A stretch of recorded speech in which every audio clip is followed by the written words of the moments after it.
सरस्वती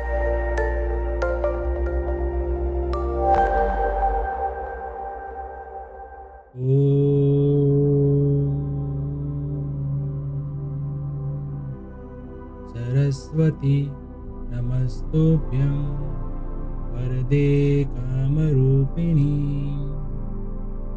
विद्यारंभं करिष्यामि सिद्धिर्भवतु मे सदा।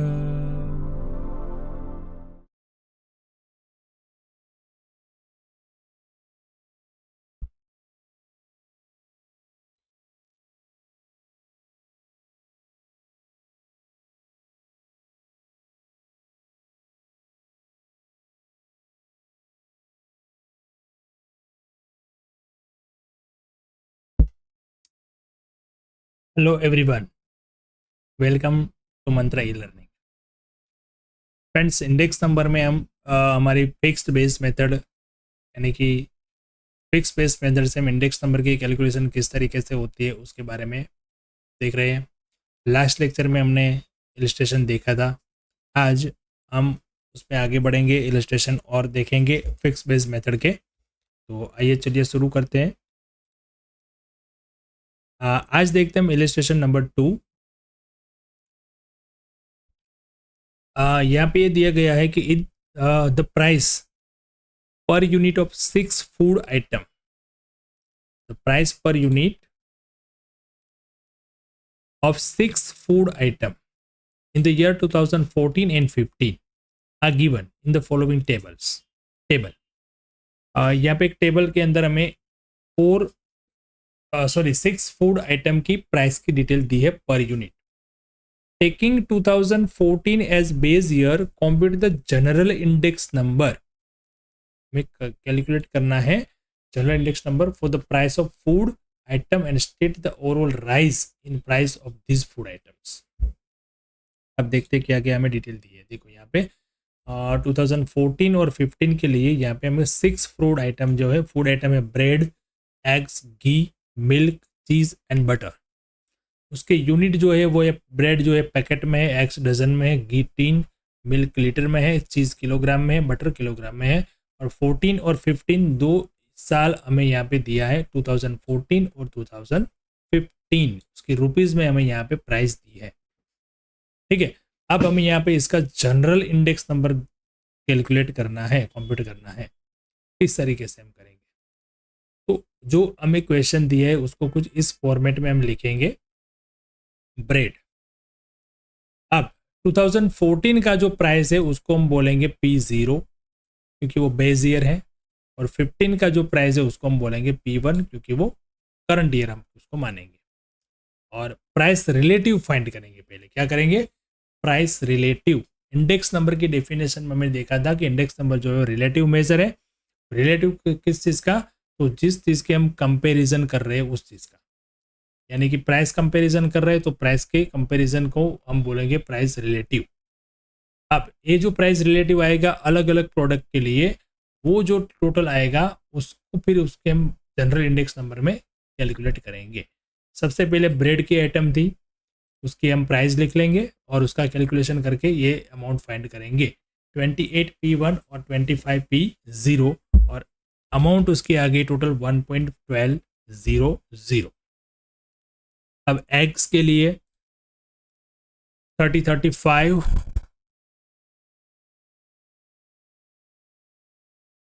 सॉरी यहाँ पे कुछ गलत हो गया है, जस्ट अ मिनट। यहाँ पे थोड़ा टाइपिंग में एरर आ गई थी, 30/35 हो गया था, बट 35/30 आएगा, जो मैंने करेक्शन कर लिया है। और उसकी वैल्यू आ गई 1.1616। ई के लिए कैलकुलेट करेंगे 375 और 380 है, 380/375। उसी तरह से मिल्क का कैलकुलेट आ जाएगा, चीज़ का आ जाएगा उसी हिसाब से। ओके, और बटर। ठीक है, तो यहाँ पे 6 आइटम जो थी वो 6 आइटम का हमने प्राइस रिलेटिव फाइंड कर लिया। अब इसका करते हैं टोटल, मतलब ये प्राइस रिलेटिव जो आया उसका आ गया ये टोटल। ओके, अब जनरल इंडेक्स नंबर की एक फॉर्मूला थी, फॉर्मूला ऐसी थी सिग्मा P1 P0। ये P1 P0 मतलब price relative divided by N, N is equal to number of item into 100। तो ये सब जो प्रोडक्ट हमें दी थी वो सब एक प्रोडक्ट का एवरेज हम प्राइस रिलेटिव निकालेंगे, उसको बोलेंगे जनरल इंडेक्स नंबर। ये जितनी भी आइटम थी उसका हमने जो प्राइस रिलेटिव का टोटल किया, अब उसकी जितनी भी नंबर ऑफ आइटम है उससे डिवाइड करेंगे और उसको मल्टीप्लाई बाय 100 करेंगे, तो वो जनरल इंडेक्स नंबर कहलाएगा। तो ये सिंपल सी कैलकुलेशन थी, ये फॉर्मेट हमें यूज करना है और इसका ये फॉर्मूला यूज करेंगे हम। अब उसका टोटल जो आ गया था 667.95 डिवाइड बाई 6 इंटू 100 करेंगे तो 111.33। इससे पता चलता है कि जो ये एक ग्रुप ऑफ आइटम्स यानी कि फूड्स की जो आइटम थी, तो कोई एक फूड में नहीं बट एक ग्रुप ऑफ फूड्स के आइटम के अंदर 11.33 प्राइस हाई हुई है। खाने पीने की जो 6 चीजें हैं वो 6 चीजों में एवरेज 11.33 की प्राइस इंक्रीज हुई है, ऐसा बता सकते हैं इसके इंटरप्रिटेशन में। आगे देखते हैं illustration number 3। The data about sugar production of a sugar manufacturing company from the year 2008 to 2015। अब यहाँ पे आइटम एक ही है शुगर, और डेटा जो है वो हमें दिया है 2008 से लेकर 2015 तक का। Prepare index number by fixed base method. Fix base method use करके इंडेक्स नंबर प्रिपेयर करना है हमें।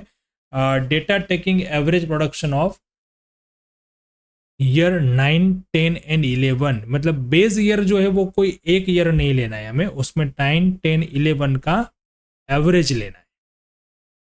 9, 10, 11 का एवरेज लेना है। 2008 से लेके 2015 तक की यहाँ पे हमें डिटेल दी है, तो इसमें से कोई भी ईयर को हम बेस ईयर तरीके से ले सकते हैं, पर वो बेस ईयर जो होता है वो नॉर्मल होना चाहिए और स्टैंडर्ड होना चाहिए। ठीक है, हमने आगे पढ़ा है। तो यहाँ पे कौन सा ईयर लेना है वो हमें दिया गया है कि 9, 10, 11, 2009, 10 और 11 ये तीनों की एवरेज लेना है, not a single year. Okay, तो इसका फिर हम किस तरीके से इंडेक्स नंबर कॉम्प्यूट करेंगे। तो सबसे पहले तो बेस ईयर का जो प्राइस हमें लेना है, ये हमारी फिक्स्ड बेस मेथड है। फिक्स्ड बेस मेथड में जो बेस ईयर का प्राइस जो रहता है वो कैसा रहता है, फिक्स। तो पहले हम वो डिसाइड कर लेते हैं, वो कैलकुलेट कर लेते हैं 9, 10 का, 9, 10, 11 का। अब 9 का जो प्राइस है वो 196 है, 10 का 202 है और 214 है 11 का, और 3 साल है तो उसका टोटल करके 3 से डिवाइड कर देंगे तो प्राइस मिल गया 204। अब कोई साल का प्राइस हमें नहीं लेना है, सबकी बेस ईयर की प्राइस हो गई 204, मतलब 2009 के साल के इंडेक्स नंबर के लिए भी 204 ही रहेगा। 2010 के इंडेक्स नंबर के लिए भी 204, ये बेस प्राइस हमारी हो गई, बेस ईयर की प्राइस। बेस ईयर के अंदर हमने पढ़ा था कि बेस ईयर जो होता है नॉर्मल होना चाहिए, स्टैंडर्ड होना चाहिए। कोई एक ईयर भी बेस ईयर के लिए सिलेक्ट कर सकते हैं हम, 2 या 3 साल के बेस ईयर की प्राइस को हम एवरेज लेके भी हम कर सकते हैं। ठीक है, तो ये मेथड यहाँ पे हमने यूज की है। प्रोडक्शन जो हमें दिया था वो यहाँ पे लिख लेंगे 1000 टन्स में। 2008 का था 186, तो 186 डिवाइड बाई 204। अब सब में यहाँ पे बेस ईयर की प्राइस 204 ही रहेगी, इंटू 100 करके कल कैलकुलेशन करते जानी है आपको। कैलकुलेशन आ गया है, आपको कैलकुलेटर भी यूज करना चाहिए जब आप लेक्चर देखते हो तब, या खुद आप कैलकुलेशन करो तब, क्योंकि एग्जाम में आपको कैलकुलेटर से कैलकुलेशन करने की प्रैक्टिस भी करनी चाहिए। टाइम बहुत कम रहता है, तो आपको अगर प्रैक्टिस होगी तो आप फटाफट कैलकुलेटर का यूज करके कैलकुलेटर्स करके लिख सकते हैं। ठीक है, तो आपको ये साथ साथ करना चाहिए। ओके, तो ये हो गया इंडेक्स नंबर। देखो यहाँ पे 9, 10 और 11 का भी हमें इंडेक्स नंबर मिला है। इससे पहले के क्वेश्चन में हमने एक साल को बेस ईयर के लिए लिया था, तो वहां पे हमारा इंडेक्स नंबर आ गया था 100। क्यों? क्योंकि उसकी करंट ईयर की और बेस ईयर की प्राइस कैसी रहती है, सेम।